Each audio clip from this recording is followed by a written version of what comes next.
রমজানের প্রশ্ন, মাহে রমজানের কিছু জানার জন্য, প্রশ্ন করার জন্য আমি উন্মুক্তভাবে আবেদন করছি। যদি কেউ জানতে চায় আমাকে একটা প্রশ্ন করা হোক, আমি প্রশ্ন করব, প্রশ্নের জবাব দিব। আজকে যেহেতু মাহে রমজান আমাদের অতি সত্তর কাছে, আমরা প্রশ্ন এবং জবাব পর্বের মধ্যে ঢুকলাম। দেখি কে কি প্রশ্ন করতে পারে মাহে রমজান সম্পর্কে। রোজা রেখে ব্রাশ করা যাবে কি? হ্যাঁ, সুন্দর একটা প্রশ্ন, যেটা আমরা সেহেরি খাওয়ার পর আবার দিনের বেলা কারো মুখে দুর্গন্ধ আসতে পারে, না খেলে মানুষ মুখের মধ্যে একটা দুর্গন্ধ না, আসলে কিন্তু এটা দুর্গন্ধ না, আমরা দেখি যে এটা দুর্গন্ধ। হাদিস শরীফে আসছে যে না, এই রোজা রাখার পর তার মধ্যে যে একটা গ্রান আসে, এই গ্রানটা হচ্ছে আতিয়াবু মিন রিহিল মিসকে আম্বরের গ্রানতে আরও সুগ্রান। জোরে বলুন সুবহানাল্লাহ। এটাকে দুর্গন্ধ বলা যায় না, এটা বলা হয় সুগন্ধ। সুতরাং কেউ মনে করে যে আমার মুখটা মধ্যে এমন আসছে, আমি ব্রাশ করতে পারবো কিনা। কারণ যদি কেউ ব্রাশ করতে হবে পুরো সেন্সিয়ার হইয়া, দুর্গন্ধটা হোক বা সুগন্ধ হোক, আনইজি ফিল করলে সে ব্রাশ করবে। কিন্তু ব্রাশ করতে গিয়া যদি কি হয়, তার কি বেরিয়ে যায়, রক্ত বেরিয়ে যায়, তার রোজার ক্ষতি হয়ে যাবে। মুখের ভিতরে যদি একটা কি চলে যায়, তাহলে যেমন আমরা বিভিন্ন ধরনের জেল ব্যবহার করি, পেস্ট ব্যবহার করি, এই পেস্টের মধ্যে কিন্তু অন্য বিজাতিদের একটা ছোঁয়া এটাতে থাকে। সুতরাং ওই পেস্ট দিয়া ব্রাশ না কইরা যদি সুন্নত তরিকায় যদি আপনি ব্রাশ করেন, অর্থাৎ ডালা দিয়া তারপরে অন্য কিছু দিয়া, তাহলে অবশ্যই আপনার জন্য না জায়েজ হবে না, জায়েজ হবে। সুতরাং ব্রাশ করা, রোজা অবস্থায় ব্রাশ করা না জায়েজ নয়, জায়েজ আছে, কিন্তু সতর্কতার অবস্থান করতে হবে। আল্লাহ রাব্বুল আলামিন এই প্রশ্নের সুন্দর উত্তর পাওয়ার জন্য সকলকে ধন্যবাদ। আর কোনো প্রশ্ন থাকলে বলেন, একটা প্রশ্ন। হুজুরকে লিখিত আকারে কয়েকটা প্রশ্ন দিলাম, প্রশ্নের উত্তরটি আমরা। আলহামদুলিল্লাহ, শুকরান। আমরা কয়েকটা প্রশ্ন পেয়েছি আজকে, গুরুত্বপূর্ণ প্রশ্ন, যেগুলো আমাদের জানা একান্তই প্রয়োজন। যেমন একটি প্রশ্ন আসছে, তারাবি নামাজে মাসবুক হলে করণীয় কি?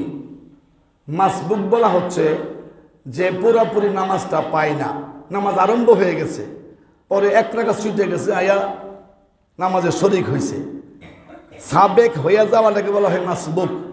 তার নামাজ থেকে কিছু ছুটে যাওয়াকে বলা হয় কি? মাসবুক।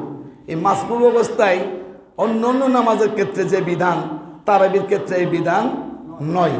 কারণ তার জন্য ওই ইমাম সাহেব দাঁড়ায় থাকবে না, যে এক রাকাত পাইছে আরেক রাকাত পড়বো, পরে ইমাম সাহেব দাঁড়ায় থাকবো, এমনটা হইতে পারে না। এক রাকাত পাইলে এক রাকাতই তার জন্য আদায় হয়ে যাবে। জোরে বলো সুবহানাল্লাহ। সুতরাং আর একটা জন্য সে দাঁড়ায় থাকতে হবে না, তার এক রাকাতেই তারাবির মাসবুক ব্যক্তির জন্য এক রাকাত তারাবি আদায় হয়ে যাবে। 2 নাম্বার 3 নাম্বার প্রশ্ন আরেকটি করছে, তারাবির নামাজ কি নাবালেগ হাফেজের দ্বারা পড়াইলে কবুল হবে কি না? নাবালক হাফেজ দ্বারা, অর্থাৎ সাবালক থাকা অবস্থায় নাবালক দ্বারা কিছুই আদায় হবে না। যদি না থাকে, এখন কোরআন শরীফ হাফেজ আছে, সাবালক নাই, কিন্তু নাবালক পাওয়া গেছে, সবাই চাচ্ছে এই মর্যাদা নেওয়ার জন্য যে আমরা খতমে তারাবি পড়ব। এই এমত অবস্থায় যদি সাবালক না পাওয়া যায়, তো নাবালক দিয়েও নামাজ কি হবে? তারাবি, খতমে তারাবি আদায় হবে এবং তার নামাজ কবুল হবে। না কবুল হওয়ার কোনো কি নাই, সুযোগ নাই। 4 নাম্বার প্রশ্ন, তারাবি নামাজে কি সাহু সেজদা দিতে হবে কি না? সাহু সেজদা দিতে হবে কেন? সাহু কেন দেই আমরা? নামাজ যদি ভুল হয়, কি ভুল হয়? ফরজ নামাজের ক্ষেত্রে ওয়াজিব ছুটে গেলে সাহু দিতে হয়। সুন্নত নামাজের মধ্যে ওয়াজিব আছে কি না? সুন্নত নামাজের মধ্যে 13টা ওয়াজিব আছে। ওয়াজিব তরক হইলে যে কোনো নামাজ হোক, নফল নামাজ হইলেও, তারাবিতে সুন্নত, নফল নামাজ হলে যদি ওয়াজিব ছুটে যায়, তাহলে সুহু সেজদা দিতে হবে, সাহু সেজদা দিতে হবে। কেন? আর তাহিয়াত পড়ার পর আব্দুল্লাহ রাসূল পর্যন্ত পড়া, ডান দিকে সালাম ফিরাইয়া তারপরে 2টা সেজদা দেওয়ার নাম হচ্ছে সাহু সেজদা। এটা তারাবি নামাজের মধ্যে যদি ভুল হয়, ওয়াজিব ছুটে যায়, তাহলে কি দিতে হবে? সাহু সেজদা দিতে হইবে। কেউ যদি রোজা না রাখতে পারে, তাহলে তার করণীয় কি? এটাই কিন্তু আমাদের এই মাসালারা কোরআন শরীফ দ্বারা আসছে।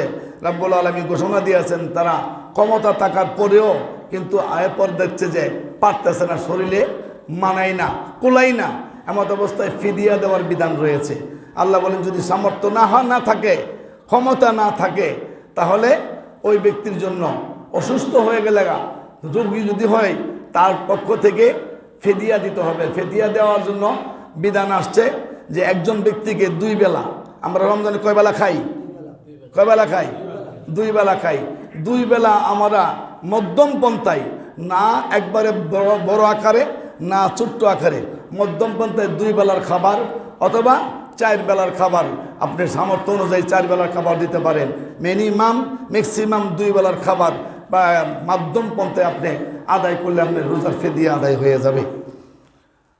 নাম্বার 6 ক্রমান্বয়ে আসছে, রোজার অবস্থায় উজু করার সময় বা গোসলের সময় যদি পেটে পানি চলে যায়, হ্যাঁ, তাহলে কি রোজা ভেঙে যাবে?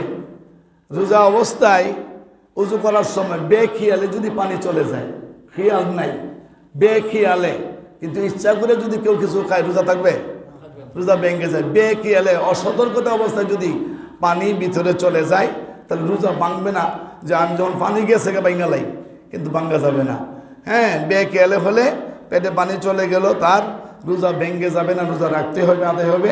সতর্কতার জন্য, ইহতিয়াতান যাকে বলা হয়, সতর্কতার জন্য না ভেঙে পরবর্তীতে পারলে আরেকটা রোজা আদায় করে নেওয়াটাই উত্তম হবে, পূর্ণ যাজা পাওয়ার জন্য। কারণ একটা রোজার দাম তো অনেক, এই পূর্ণ যাজাটা পাওয়ার জন্য আবার এহতিয়াতান আদায় করে নিলে ভালো হবে।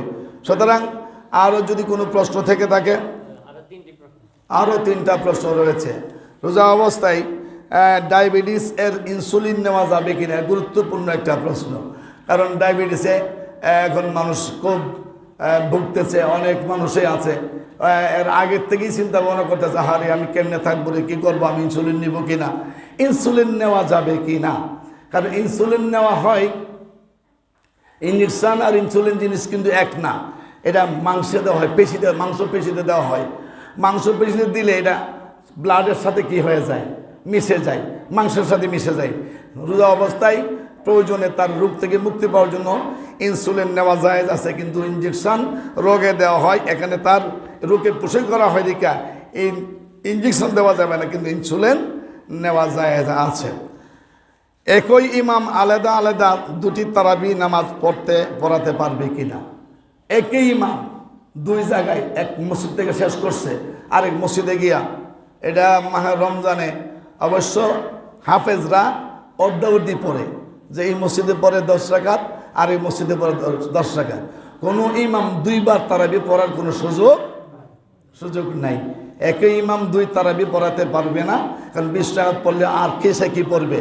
তারাবি তো নির্ধারণ হচ্ছে, শরীয়তে নির্ধারণ হলো 20 রাকাত, কাজে 2 মসজিদে 2 তারাবির জন্য ইমামতি করতে পারবে না।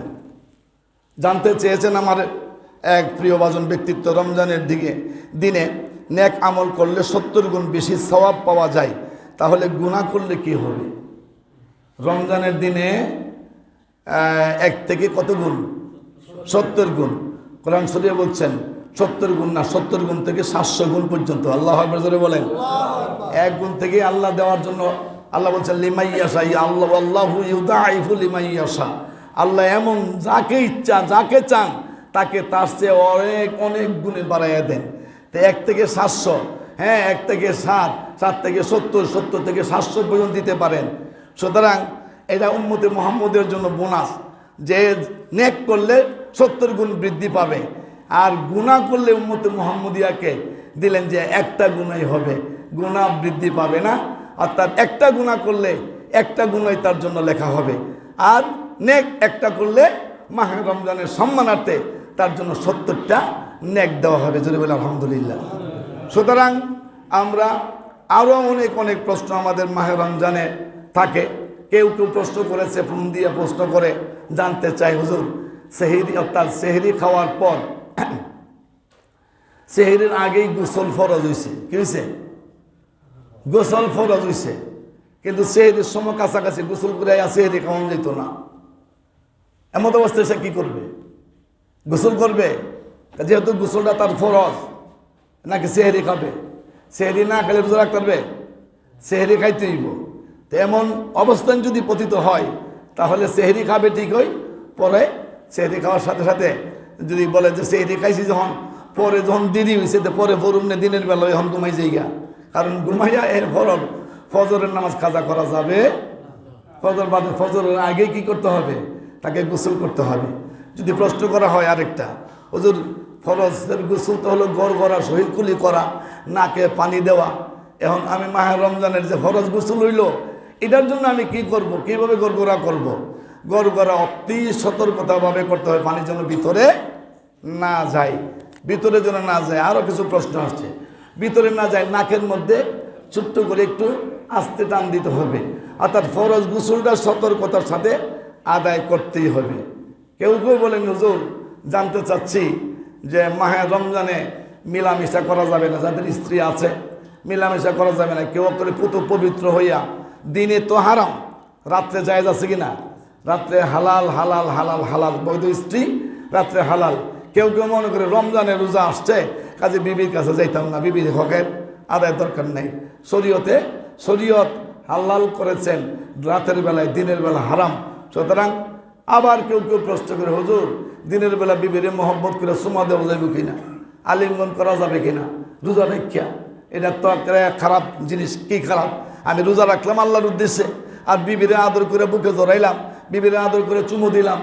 হ্যাঁ, চুমু দিতে গিয়ে যদি তার এনজাল হওয়ার সম্ভাবনা থাকে, শরীর গরম হইয়া যায়, অর্থাৎ শরীর নাফাক হওয়ার সম্ভাবনা থাকে, তাহলে জড়াইয়া দ্বারা চুমু দেওয়া শরীয়তে জায়েজ রাখে নাই।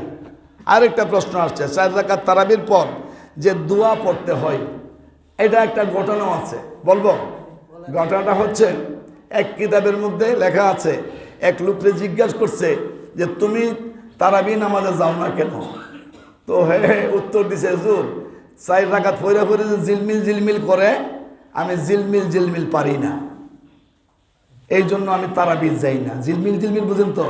সুবহানাল মুলক ওয়াল মালাকুতি সুবহানাল ইজ্জাত ওয়াল আজমাত ওয়াল হাইবাত ওয়াল কুদরাত ওয়াল কিবরিয়া ওয়াল জাবারুত, এই যে ইমাম সাহেব পড়ে, হ্যাঁ মনে করছি ঝিলমিল ঝিলমিল। হ্যাঁ, ঝিলমিল ঝিলমিল পারে না দীক্ষা তারাবি পড়ে না।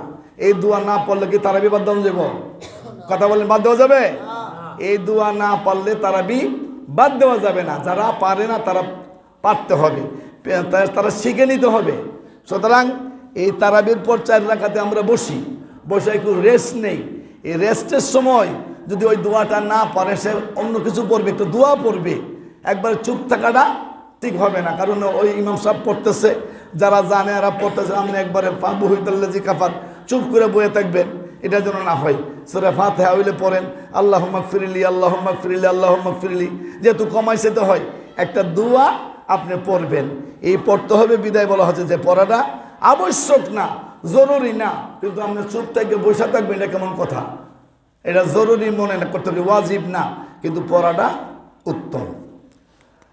আরেকটা প্রশ্ন আসছে, রোজা অবস্থায় চুল দাড়ি কাটা যাবে কিনা? কে মাহে রমজানের পরে ঈদের সময় বিল লাগামো, এর আগে কারণ যেত না, কাটলে নিয়ে আবার রোজা ভেঙে জায়গা।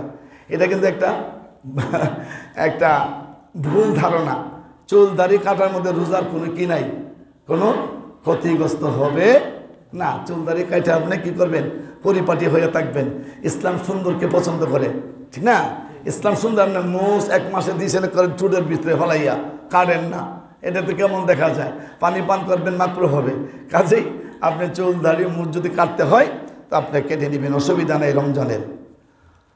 অনেকে বলে যে আতর বা সুগন্ধি ব্যবহার করলে নাকি রোজা হালকা হয়ে যায়।